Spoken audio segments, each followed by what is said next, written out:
नमस्कार, आप देख रहे हैं आगाज फर्स्ट न्यूज और मैं हूं आपके साथ करुणा तिवारी। आज हम बेहद ही संवेदनशील मुद्दे पर बात करेंगे जो भारतीय समाज में एक ऐतिहासिक घटनाक्रम की, जिसने देश की राजनीति और सामाजिक तौर पर हमेशा के लिए बदल कर रख दिया। और वो घटनाक्रम है मंडल कमीशन। यह केवल एक सरकारी रिपोर्ट नहीं थी, बल्कि करोड़ों लोगों की जिंदगी को प्रभावित करने वाली एक सामाजिक क्रांति थी। मंडल कमीशन। आज हम जानेंगे कि जो मंडल कमीशन है आखिर क्या था, इसे लागू करने के पीछे का मकसद क्या था और इसके लागू होने की प्रक्रिया में किन किन समस्याओं का सामना करना पड़ा और चुनौतियों का सामना करना पड़ा। तो चलिए आज आपको पूरा विस्तार से कहानी बताते हैं। तो दरअसल मंडल कमीशन की शुरुआत 1989 में हुई, जब तत्कालीन प्रधानमंत्री मोरारजी देसाई हुआ करते थे। उनकी सरकार ने सामाजिक और शैक्षणिक रूप से पिछड़े वर्गों की स्थिति की समीक्षा के लिए बीपी मंडल की अध्यक्षता में एक कमीशन बनाने की सोची और गठित भी किया।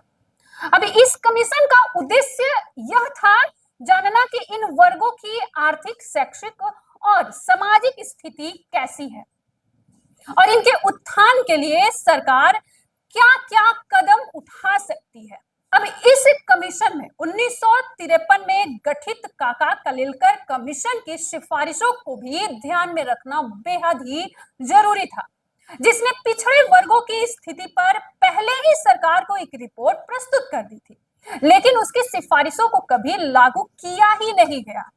अब मंडल कमीशन को इसी दिशा में एक ठोस और व्यवहारिक रिपोर्ट प्रस्तुत करना था।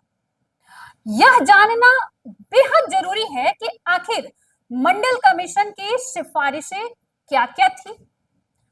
तो मंडल कमीशन जो है वो 1980 में अपनी पहली रिपोर्ट प्रस्तुत की, जिसमें कई महत्वपूर्ण सिफारिशें उसमें की गई।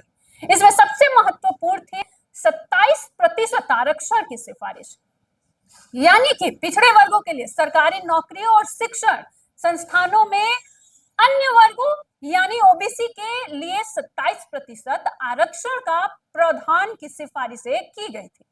दूसरा है ओबीसी की पहचान।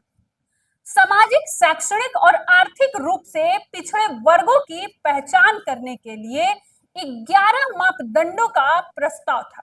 आखिरी है सशक्तिकरण की सिफारिशें, यानी पिछड़े वर्गों को सामाजिक और शैक्षणिक रूप से सशक्त बनाने के लिए विशेष योजनाओं का सुझाव देना मिशन कमांडर था। इन सिफारिशों का मेन उद्देश्य था पिछड़े वर्गों को मुख्य धारा में लाना और सामाजिक आर्थिक असमानताओं को दूर करना था। अब बताते हैं कि मंडल कमीशन की सिफारिशें लागू करने की जब प्रक्रिया हो रही थी उसके बारे में। मंडल कमीशन की रिपोर्ट को तुरंत लागू नहीं किया गया था। 1980 के दशक में इंदिरा गांधी और राजीव गांधी की सरकार थी और इसे नजरअंदाज उन लोगों ने कर दिया। लेकिन 1989 में जब बीपी सिंह प्रधानमंत्री बने तो उन्होंने इसे रिपोर्ट को लागू करने का फैसला किया। 7 अगस्त 1990 को उन्होंने संसद में घोषणा की कि मंडल कमीशन की सिफारिशों को लागू किया जाएगा। जो बीपी सिंह थे, यह एक साहसिक कदम था उनके लिए, क्योंकि यह एक बड़ा राजनीतिक और सामाजिक निर्णय था जिसने देश में कई तरह की प्रतिक्रियाएं उत्पन्न भी हुई। यह कदम केवल आरक्षण की व्यवस्था में बदलाव नहीं था, बल्कि सामाजिक न्याय की दिशा में एक बेहद ही महत्वपूर्ण पहल भी थी। जब इसे लागू किया गया था तब इसका जमकर विरोध हुआ और आंदोलन भी हुआ। मंडल कमीशन की सिफारिशों के लागू होने के बाद देश भर में बड़े पैमाने पर इसका विरोध प्रदर्शन हुआ। खासकर शहरी क्षेत्रों में उच्च वर्ग के छात्रों ने इसका कड़ा विरोध किया। उन्होंने सड़कों पर उतरकर आंदोलन किए और कई स्थानों पर हिंसक प्रदर्शन भी हुए। सबसे दुखद घटना थी दिल्ली की। एक छात्र राजीव गोस्वामी ने आत्महत्या कर लिया। उन्होंने मंडल कमीशन के विरोध में खुद के ऊपर ही आग लगा ली। इसके बाद पूरे देश में विरोध की लहर फैल गई। सरकार के सामने एक बड़ी चुनौती आ खड़ी हुई, कैसे इस आंदोलन को शांत किया जाए। और साथ ही सामाजिक न्याय की दिशा में भी किस तरीके से कदम उठाया जाए। साल 1992 में सुप्रीम कोर्ट ने इस फैसले में अपना हस्तक्षेप किया और ऐतिहासिक इंदिरा साहनी बनाम भारत संघ केस में निर्णय दिया। अदालत ने मंडल कमीशन की सिफारिशों को संवैधानिक करार दिया, लेकिन इसके साथ ही ये भी कहा कि आरक्षण की सीमा 50% से अधिक नहीं होनी चाहिए। कोर्ट ने यह भी कहा कि क्रीमी लेयर को आरक्षण का लाभ नहीं मिलना चाहिए। आज मंडल कमीशन की सिफारिशें देश के कई हिस्सों में लागू भी है और इसके जरिए ओबीसी समुदाय को शिक्षा और नौकरियों में कई अवसर भी प्राप्त हुए हैं।